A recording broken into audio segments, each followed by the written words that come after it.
Welcome to Talkin' Mets with Rob. Subscribe to the channel for all your New York Mets in-game live, pre-game, post-game, roundtable podcast, and all the breaking news for our New York Mets. Enjoy the show and let's go. Meet the Mets, meet the Mets. Step right up and greet the Mets. Bring your kiddies, bring your wife. Guaranteed to have the time of your life, because the Mets are really socking the ball, knocking those home runs over the wall. East side, west side, everybody's coming down to meet the M-E-T-S Mets of New York town. Oh, the butcher and the baker and the people on the streets, where do they go? To meet the Mets! Oh, they're hollering, they're cheering, and they're jumping in their seats. Where do they go? To meet the Mets! All the fans are true to the orange and blue, so hurry up and come on back.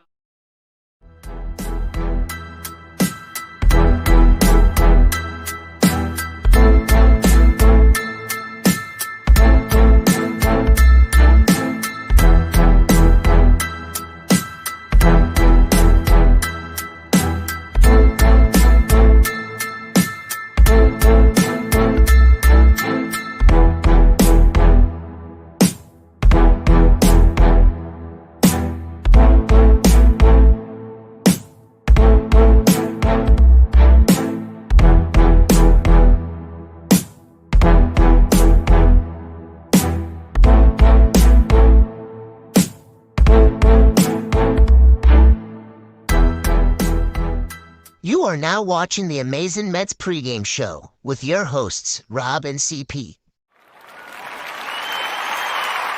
Let's go Mets! Let's go Mets! Let's go Mets! Let's go Mets! What's up, Mets fans? Welcome back to the Amazing Mets pregame show right here on the channel. And I do apologize deeply. Sorry. The power came on about an hour and a half ago. And apparently the Wi-Fi was working, but then it started to reset 20 million times. And I finally got it going, I guess you can say. So good news is I'm here. I think the Wi-Fi is doing well. I think everything is good, but I do apologize for that. Power went out yesterday. Couldn't do a post game. I wanted to do a post game. I wanted to yell and scream, but nature did not allow us to do that. But that's okay. That's why there's a pregame, and there will be a post game tonight as long as the power works, and it's working at the moment. So, Ken, I never apologize to you. Oh no. These fine people in the chat, other guys, yeah, no problem. But you, all right.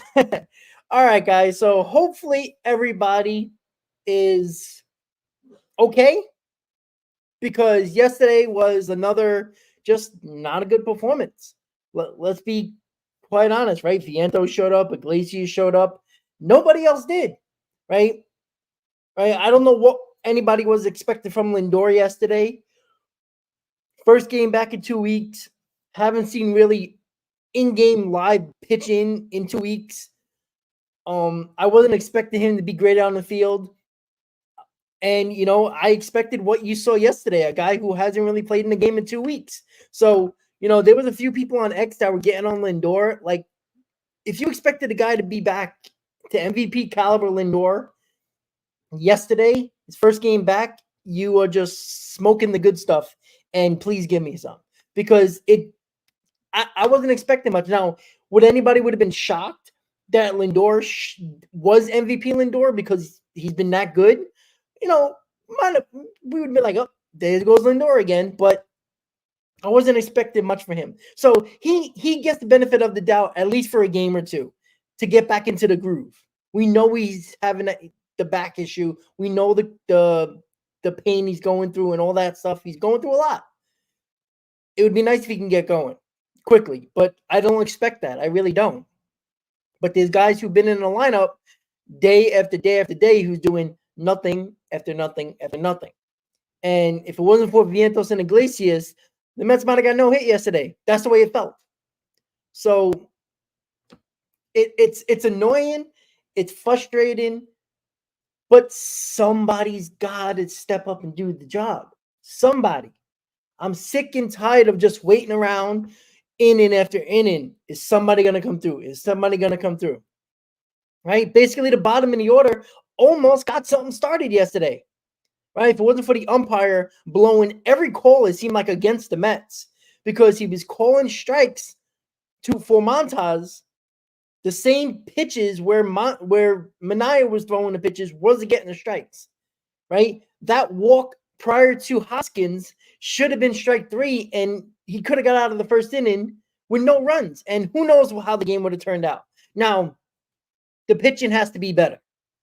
Let's make no mistake about it, right? You can't, especially with an offense that is, hot and cold on any given day. You can't bring your offense down to a 4-run lead.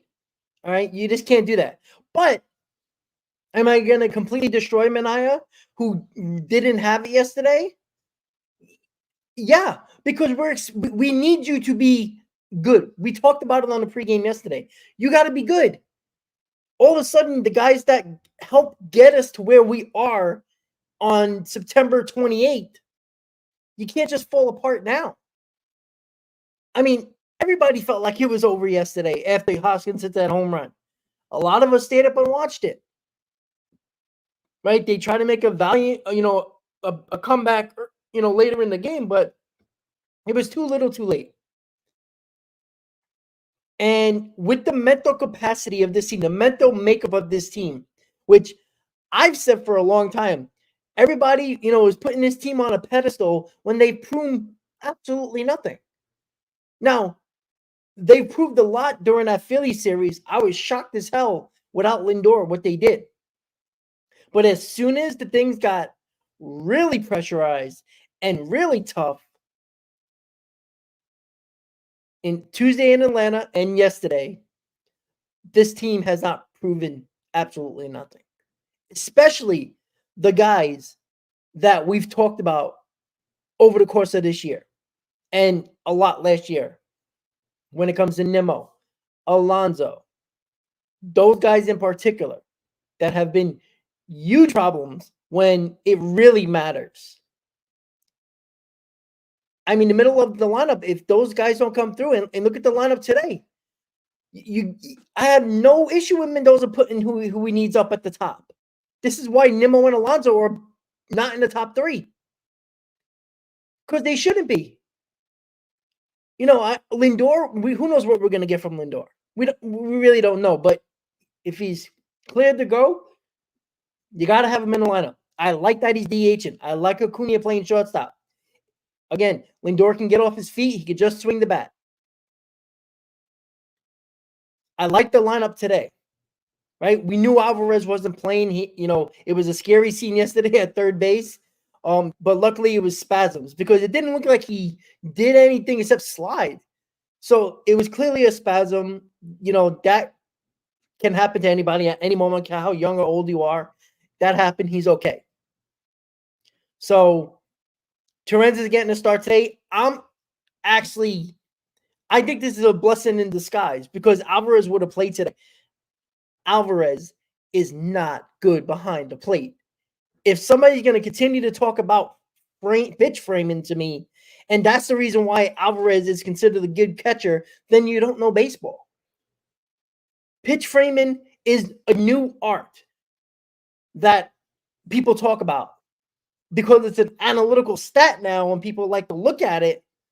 Doesn't mean that you have to be crappy in other areas of being a catcher. I'm sorry. I don't want a catcher just because his pitch framing is good. I don't think it helps as much as people think it actually does. He can't block balls. He backhands everything. Can't throw runners out. I mean, what does he do?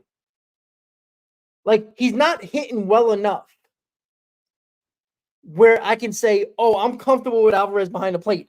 The Brewers ran at will. The Braves ran at will. I mean, you can't have that behind the plate. This looks like April all over again prior to him getting hurt. The Mets started to throw runners out once Alvarez got hurt earlier in the year. When it was Nito, when it was Terrence, when it was, anybody else. When it was anybody else but Alvarez, that's when the run game almost came to a stop and got better behind the plate. Sorry for all you Alvarez fans. And look, I'm not saying Alvarez is not going to bat 260, can hit 30 home runs, but he's not doing that. The reason why people didn't talk about his defense every single day as a problem was because he was hitting 20-plus bombs. He's not doing that. So now it comes to light. The same thing with Alonso. Now everybody realized that Alonso padded his stats for the last 6 years, and his numbers with runners in scoring position, his numbers in big spots are absolutely garbage. Now people are gonna, take the freaking wool off their freaking eyes and realize that Alonso isn't as good as everybody portrays him to be, especially Met fans putting the blinders on. This is what they were doing with Alvarez. And the biggest problem is talking about it with the homegrown player. People are afraid to talk about it. The media hid for freaking months, for years with Alonso. All of a sudden, SNY starts to put up bad stats about Alonso. Met fans start talking about it more. And then you hear more about Alvarez and the issues that he's having defensively. It's a huge problem. And if you don't think it is, and you think pitch framing is more important than anything else, I'm sorry. When a ball is a foot outside the zone and you're still trying to backhand him and frame that pitch, that is idiotic. And I'm sorry, you have a catching coach. You have Gibbons, who was a former catcher. Somebody has to get in this kid's head. Stop backhanding everything, because it does not make sense. Somebody's got to get in his ear. He's done it all season. Either they're telling him and he's not listening, or they're not telling him at all. Somebody's not doing something right. And I find it very hard to believe that Mendoza, Gibbons, their catching coach, is not telling Alvarez. I think he's so obsessed with framing pitches that he's letting the other side of catching, that is also important, not worried or not caring enough. And that's a huge problem. I'm sorry. If I'm throwing to Alvarez, how am I comfortable throwing any pitch anywhere I need to? I don't trust it. And I'm sorry. I don't believe for 1 second that pitch framing is more important or helps enough during each individual game than not blocking the ball, throwing runners out. I'm sorry, those two things matter a lot, especially with a team like the Braves, especially a team like the Brewers who run at will. They play fundamental baseball, if you haven't noticed. They don't have a ton of great players. That's what everybody talks about. Oh, you need great players. You need big home run guys. The Brewers don't hit a ton of home runs. I know Hoskins hit a lot of home runs, but you see their first two hitters, you got guys that barely hit over 200, but they're pesky. They bunt to get on. They get on base. They use their speed. Then when they get their better hitters in the lineup, that's when they do damage. They frustrate you as a team. Their numbers, if you were people watching yesterday, the stats of the Brewers, besides Adames and Churios, everybody else are batting like 230, 240. But what do they do well? When they get runners on, when they get guys on second base, what happens? They find a way to get them in. That's what a good team does. They're fundamentally sound. And I'm sorry, I can guarantee you today, they're going to try to steal bases today. Absolutely, because that's their game. But I can guarantee you, I feel more confident with Terrence behind the plate, blocking balls and throwing runners out. And all you need to do, if you're the Mets, is have Torrens throw out one base runner. Watch how fast that stolen base plan goes out the window rather quickly, because they're going to second guess running on the Mets. Jose Quintana got a pretty good move. And you have Torrens behind the plate. And I said this before this Philly series at Citizens Bank, Torrens needs to play more. Alvarez is not. I know Alvarez has 5 home runs in 11 games. He's starting to go. DH him. I know it's not. It's something that I go against. DHing your catcher in Alvarez and playing Torrens, because if Torrens gets hurt for whatever reason, Alvarez has to catch and you lose your DH in that game. I'm willing to risk it at this point now. I really am. Because can Alvarez, is his back getting a little bit better? Is it a little bit more clutch? Yes. But not enough to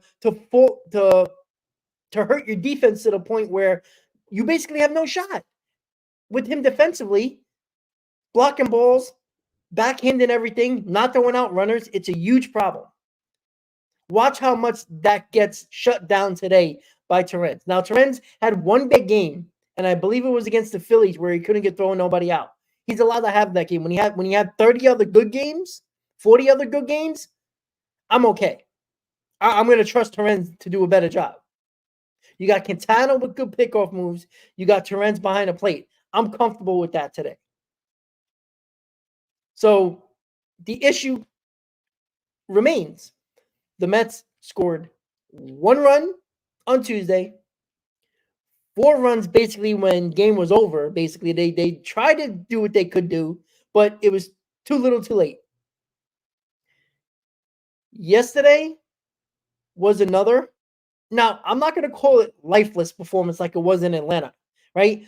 They were putting together good at-bats. They couldn't get the big hit, right? They were getting their walks. They were getting a couple of hits. They were working counts. They just couldn't get the big hit. You got to score early. Today, they're using an opener, Jared and Conan. I believe he's an opener, or he might be an opener. I believe he's a starter, but I don't think he has started in a while. They're basically telling you they're not throwing their main guys. You got to win these 2 games. You don't want to need help at the end of the day. You just don't.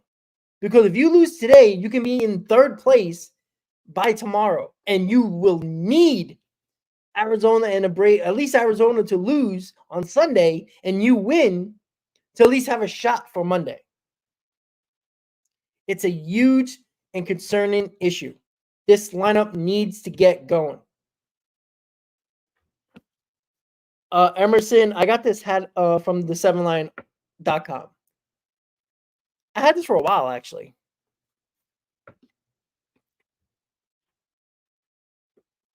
Well, easy. I do have to say with that, right? The Mets did hit a couple of balls where they had to make great catchers, really good catches. And who knows, if they didn't make those catches, we might have scored a few runs. But again, if the results don't matter, if you don't get results, then you didn't get results. You didn't finish the job, right? JD Martinez hit 107 miles an hour, ball to shortstop, but he hit into a double play. There's no result there, right? He didn't particularly do well at all, right? He had a good first at bat. He had a good second at bat to walk, but after that, it was terrible. So the lineup needs to get going here. You got to give pitchers a lead, especially in situations when you know this lineup is in a pressure situation. They're tightening it up a little bit. We all know this. Some might not want to say it or believe it, but it's a fact. This team that has been bouncing back all season, that has been proving a lot of us wrong for the whole season, the offense has been really good. All of a sudden, they play Atlanta with 6 games to go. And what happens? They tighten up. They look like they never played baseball before at the plate. Yesterday We know how big of a game it was. Everybody's scoreboard watching. Everybody's watching the at-bats. You can tell they're trying too hard. That is not a guy in a slump. That is a guy like Alonso and Nimmo, right? Alonso's been in a slump all year, basically. But you've seen he's trying to hit everything out of the ballpark. He's not trying to, just play baseball. Hit the ball in the gap. Nimmo, the same thing. Nimmo starts to chase out of the zone again. He's been doing that over the last week. He's had some big hits for us, but he hasn't been consistent enough. Those guys are at the top of your order. They're between 3 and the 5th spot most of the time. Those guys got to get going. And I always say this. We could talk about a lot of guys on this team. This team is not going to go anywhere if you don't have Nimmo and Alonso at least being above average. You can't have them be zeros. Because as much as we think we can continue to win without them, it's going to be more difficult. But you have to give your pitchers a chance. You come up in the top of the first. I'm not telling you to put up 4 or 5 runs. But you know what? The Brewers did. Frankie Montas isn't a good pitcher. He hasn't been in like 3 years. It's a lot easier to pitch with a 4-run lead. It's a hell of a lot easier to pitch with a 4-run lead. When Severino, when Manaea, when they basically have to be perfect. And look, Manaea really gave it up, obviously, quickly. Now, he should have had strike D, should have, could have, would have. Get the next guy out. You can't throw a meatball in the middle of the plate to Rhys Hoskins, who's batting like 230. All the guy does is hit home runs. He's a high strikeout guy and a home run guy. He's not a good hitter. You can't throw a meatball right over the plate. Now, Manaea didn't have it yesterday. It was obvious. And it would have been nice if the offense picked him up a little bit. But how many times during this season, even when the Mets were hot, that it was the pitching that was going 0s and 0s with the other pitcher until the Mets finally broke through? Sooner or later, there's going to be a crack in the armor. We always expect these pitchers to continue to be perfect. And that's why it's frustrating when people talk about, oh, look, here we go again. These guys can't pitch. Well, when you're always having to be perfect every time you go out there until the Mets finally figure it out, the offense, what are they supposed to do? How many times are you going to continue to put up zeros? At some point, you're going to give up something. The lineup needs to be better. And too many times, they either been really good or really bad. And there's been 1 or 2 guys here or there that has been pretty good, in the middle of the pack, even when things weren't going well. You got to continue to get your pitchers some runs here. Go out in the first inning, get 2 runs on the board. So Quintana does not have to be exactly perfect right away, out of the gate. Right? We all know that. We see it. Right? It's just amazing to me. Right? I'm not going to call it a slump. They lost 2 in a row. They're coming off winning 3 of 4 against the Phillies. 6 out of 7 at home. They played 2 games since then. I'm not going to call it a slump, but they clearly didn't play well. They clearly are playing tight. In Atlanta, I don't care what anybody says. They were playing scared. They were playing lifeless. And they were waiting for something bad to happen. Yesterday, I'm not going to say they were waiting for something bad to happen. Because for the most part, they were having good at-bats. Right? Manaea walked that guy that should have been strike 3, and he could have got out of the inning. But Manaea didn't finish the job in the first inning. That's an issue. Right? We're in a 3-way tie. We all know that, right? I'm not telling you something that you guys don't know. The Mets still have a chance to control their own destiny. In a situation where Arizona can't do much than win 2 more games. All you have to do is win one more than Arizona. Arizona loses today, and we win the next two, or we win the next two, and they win lose one of the next two. We're in, and that's with us not playing well. Put the pressure on Arizona, right? If I'm not mistaken, and I'm gonna check right now. I just want to make sure what time these guys play. I think Arizona plays. Yeah, Arizona plays at 8:10 tonight, and the Braves play at 7:20. Basically, the same time as the Mets today. Right? I'm watching Arizona.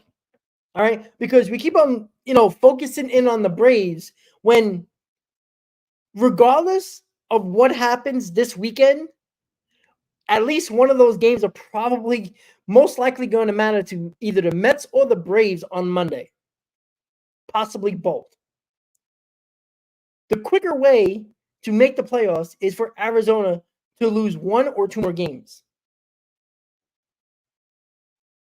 Just win. You still have control over your own destiny, over your own playoff berth. You still do. You can't lose today and have Arizona and the Braves lose. Now you need to win and you need help. You can't lose another game and lose another game in the standings if you lose today. Because then you're guaranteed have to win Monday, both games, if Arizona wins Saturday and Sunday. So you put yourself in a position where you had a two-game lead on the Braves. That's gone. You had a one-game lead against Arizona. That was gone. Three-way tie for two spots. We're really going to see the makeup of this team. And you are really going to see if this team can actually perform in a big spot with a ton of pressure, with all eyes on them. It's a nationally televised game today on Fox. The Mets need to show up. Stop putting this team. I'm not saying a lot of you guys have, but there's a lot of people that are putting this team on a pedestal and like they've done something. What have they done? They came back from the dead. So they were really bad. And then they were one of the best teams in baseball. That's completely understandable. But they still haven't clinched nothing.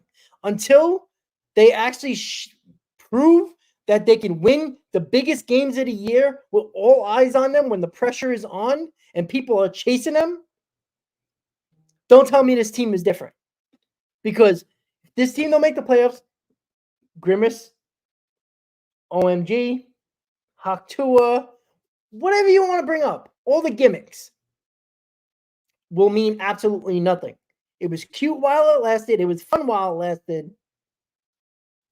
But they didn't get the job done. And yes, you're going to hear same old Mets, because why wouldn't you? Until they prove us wrong and make the playoffs and find a way over the next 4 games, hopefully the next 2, that they can beat teams in a pressurized situation. 2 teams, the final series of the year, Atlanta and the Brewers. 2 teams the Mets can't beat on the road. The Mets have been destroyed by the Brewers over the last 3 seasons. We know about the Braves' history in Atlanta. The Mets can't beat those teams. This more than any other team now are the kryptonite of the Mets. They gotta figure out a way. You want to call slay the dragon, exercise the demon, kill the ghost, whatever phrase you want to use. They got to find a way to get it done. Because there is no more excuses. Nobody's going to talk about, oh, well, you didn't have Senga. Oh, this guy. No. They were going into Atlanta up 2 games. There was your opportunity. You didn't have to play great. There was a possibility you could have won 3 out of the next 6. You could have went 500, and you were probably in good shape. Right now, you're 0-2 in those 6 games with 4 to play. They're putting themselves behind the 8 ball on their own. They're not helping themselves. Even when the Diamondbacks were still losing and the Braves weren't playing well until they faced us with the Braves on Tuesday. Who knows the outcome if we would have had a 3-game set with the Braves? But don't let those games matter, right? You still control your own destiny. If you win the next 2, you're in a good spot. At the very least, Arizona has to match you, because if they lose one, it's over. Mets are in. Even if they match us 2-2 for Saturday and Sunday, at least we only need 1 game in Atlanta on Monday. But we have to get to that point first. How much better will we feel if the Mets play a good game, fundamentally, because they did not play bad fundamentals on Tuesday, bad fundamentals yesterday, weren't getting the big hit, weren't making the big play, not enough good pitching. Like, the fundamentals went out the window. Play a fundamentally sound game. The Brewers are asking you to beat them. Taking out, not pitching their main starters, not pitching their main bullpen arms more than 1 inning. Taking guys out. Like, come on. They're telling you, guys, we're not trying to win this game. Right? It felt like that in the beginning, but what did I tell you? If you don't score early, the Brewers' competitive juices are going to get going, and there's a little bit of bad blood with these 2 teams. Right? We all know what happened in the opening week, the opening series at Citi Field against the Brewers to open the season, with the whole Hoskins-McNeil thing, right?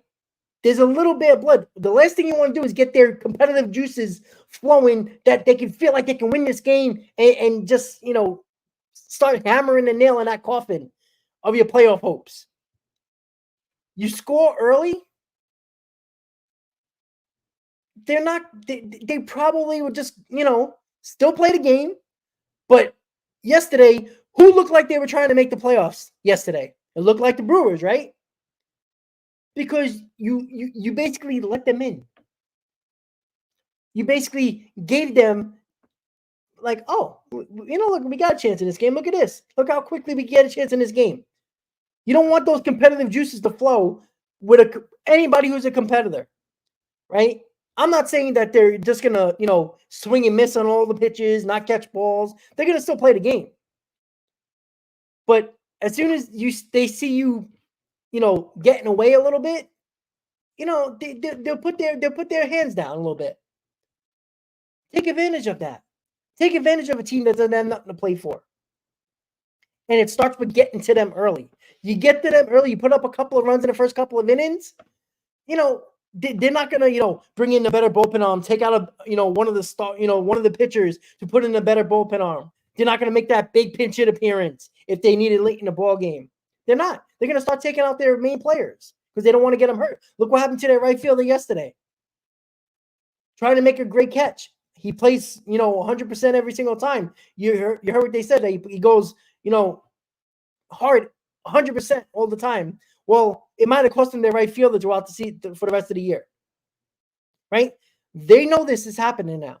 They see it with their eyes. They got to be careful. The last thing you need is to have one of your better players go down with an injury for keeping guys out there when you basically shouldn't have. Don't allow them to feel like they can win the ball game. You did that yesterday, and it bit you in the ass. Get to them early. That's what they need to do. All right, let's check out the comments a little bit. I know I haven't been, for some reason I can't see the comments mostly anymore. Oh, wait, hold on. No. I'm sorry. It's still going through motions here, guys. I apologize. With the power being out, with the Wi-Fi being all shitty, and with StreamYard not really giving me a lot of the comments. I see a couple, and then when somebody types, it like flies up. So Ken, I agree. Oh, look, I got there. Okay, I got a couple coming. Okay. Yeah, Ken, I agree with you with the rating system, right? And let's be honest, right? Unions are a big part of this country, and unions are very powerful. It's basically, you see it with the Major League Baseball Players Association. You see it with the Umpires Union. They're very strong unions, right? the issue with the umpires and Major League Baseball is that Major League Baseball is afraid to question or, demote, which there should be a demotion system for the umpires. You shouldn't be that bad at your job and continue to be an umpire. That affects games. Yesterday, the umpire affected games. Now, the Mets didn't make it easy for themselves, but if the umpire calls a couple of strikes that were actually strikes for Manaea, it might have been a whole different ballgame. We wouldn't have been talking about a 4-0 deficit in the first inning. There's got to be something. Like you can't, like Angel Hernandez has done a bad job all his professional career. Yet Major League Baseball never did anything. Why? Because he used his union to sue Major League Baseball, use race as an issue, use everything else as an issue other than you're bad at your job. And the facts show it. Right? Dela Cruz, the umpire yesterday, has history with the Mets. MLB needs to know that. You can't put those type of umpires in no situation. We know he's a hothead. Why are you putting that crew in a big series when that crew is not going to be a playoff crew? Those guys are not going to be a playoff crew with their terrible ratings. That's one of the worst ratings of a crew in baseball. I think they're in the lower third of umpires as a crew, if I saw the stats right yesterday. Why are they in big situations? Let them go to the Marlins and whoever.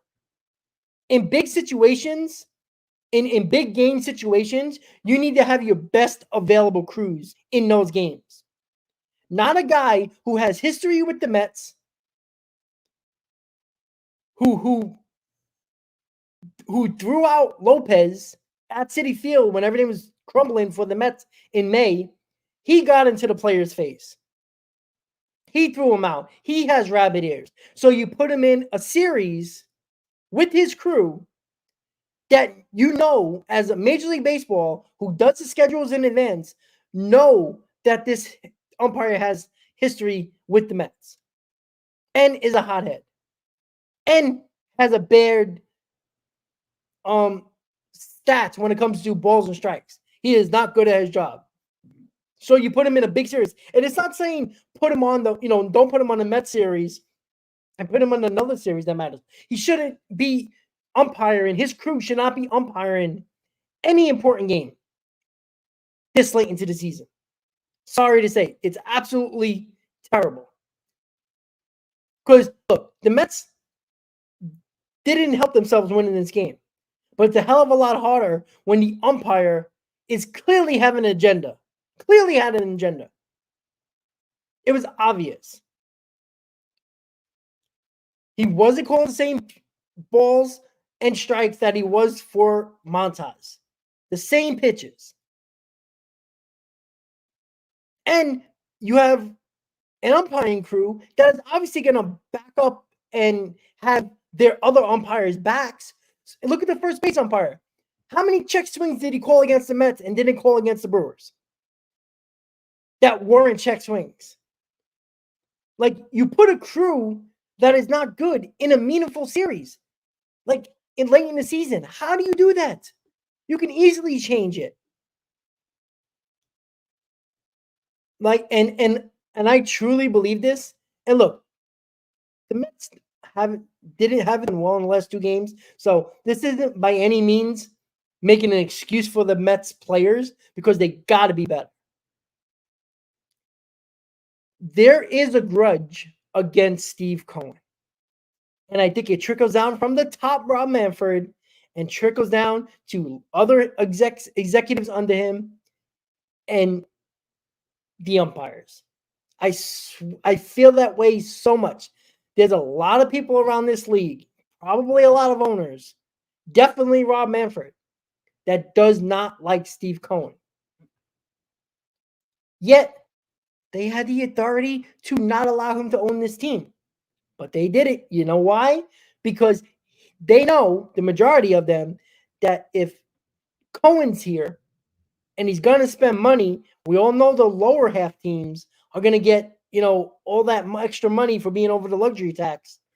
And having an owner of that magnitude brings a tremendous amount of fortune to the entire league. But that doesn't mean they wouldn't do anything they can to not have Steve Cohen successful with the Mets. At some point, he's going to break through. Some way or another, he's going to figure out how to break through.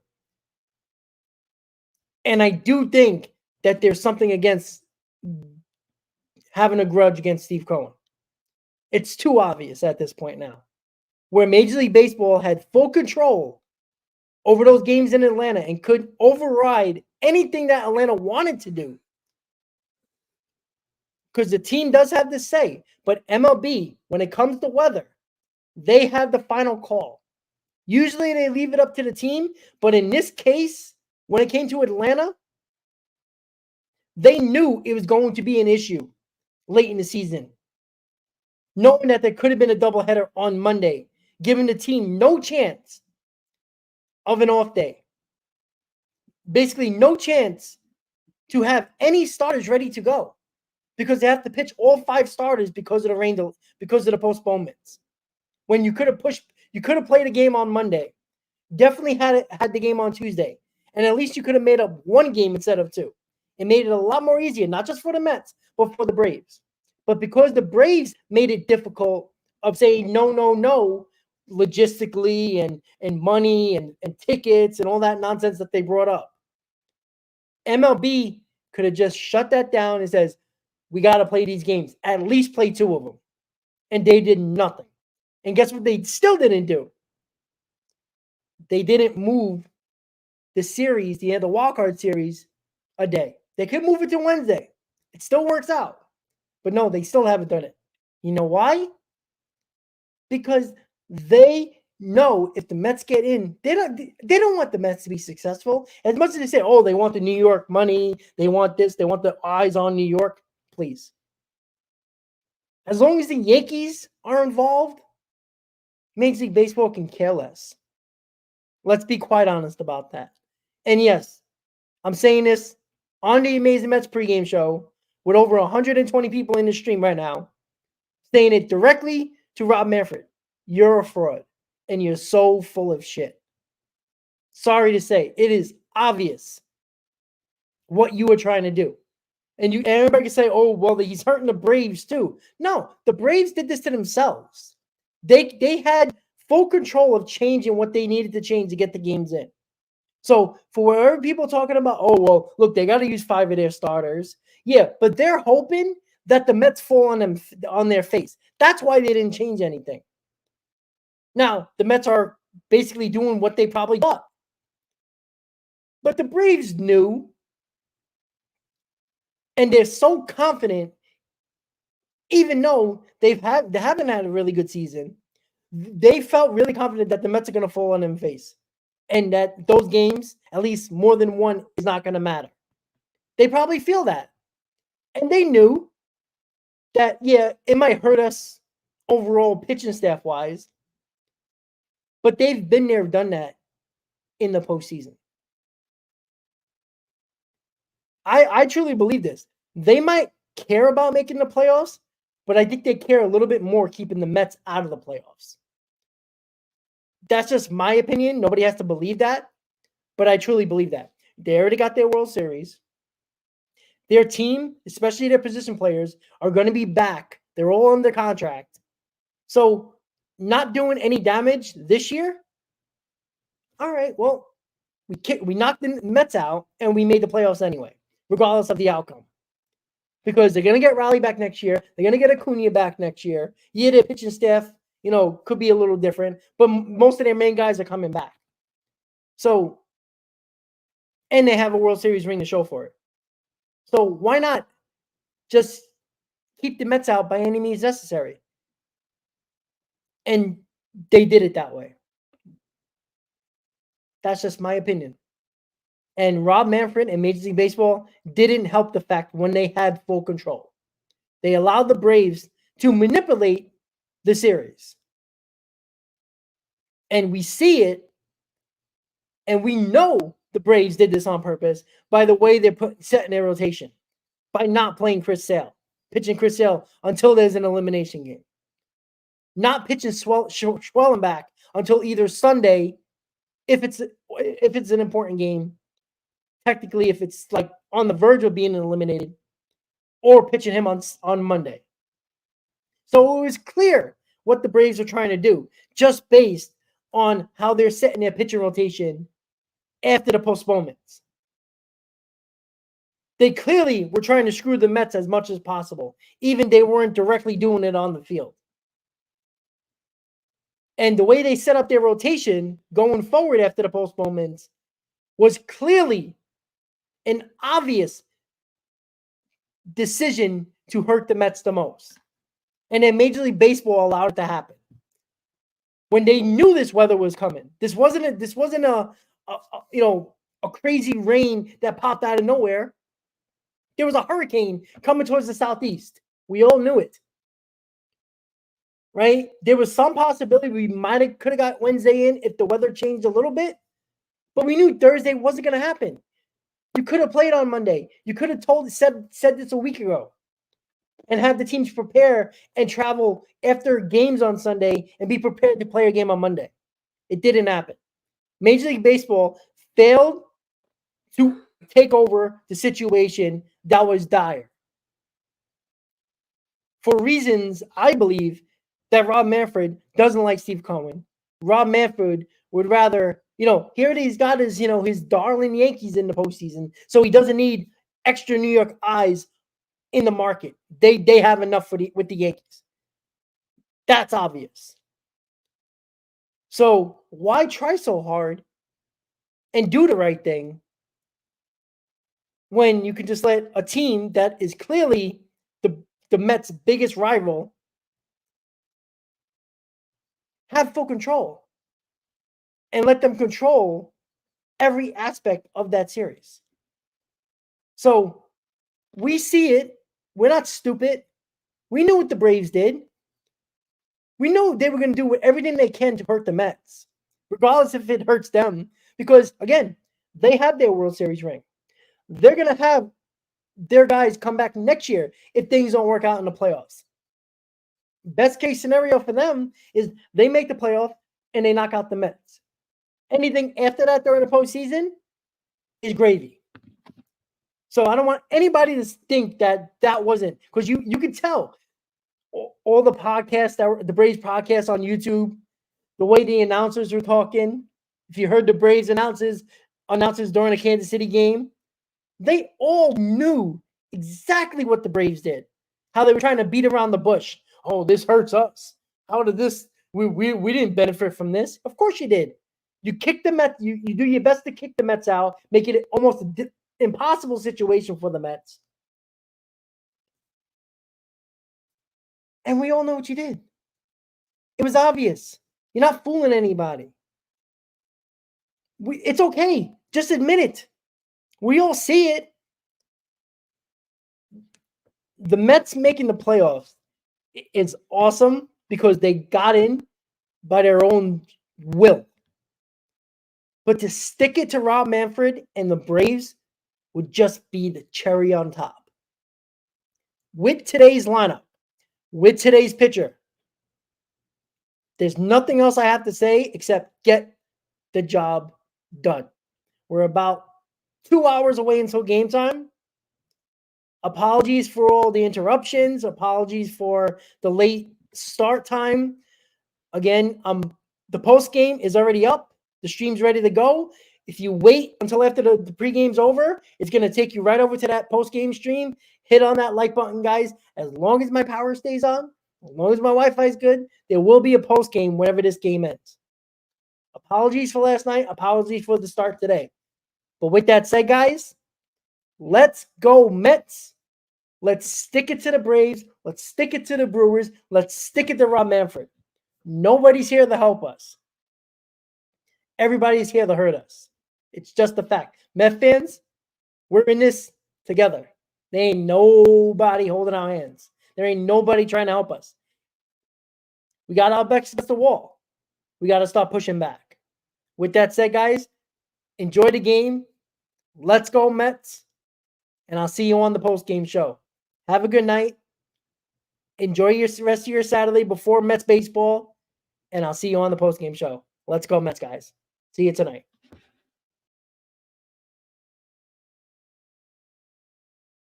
Welcome to Talkin' Mets with Rob.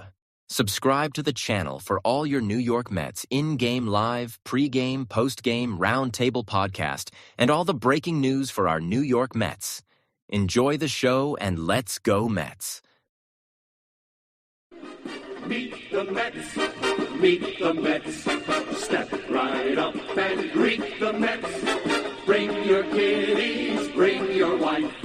Guaranteed to have the time of your life because the Mets are real.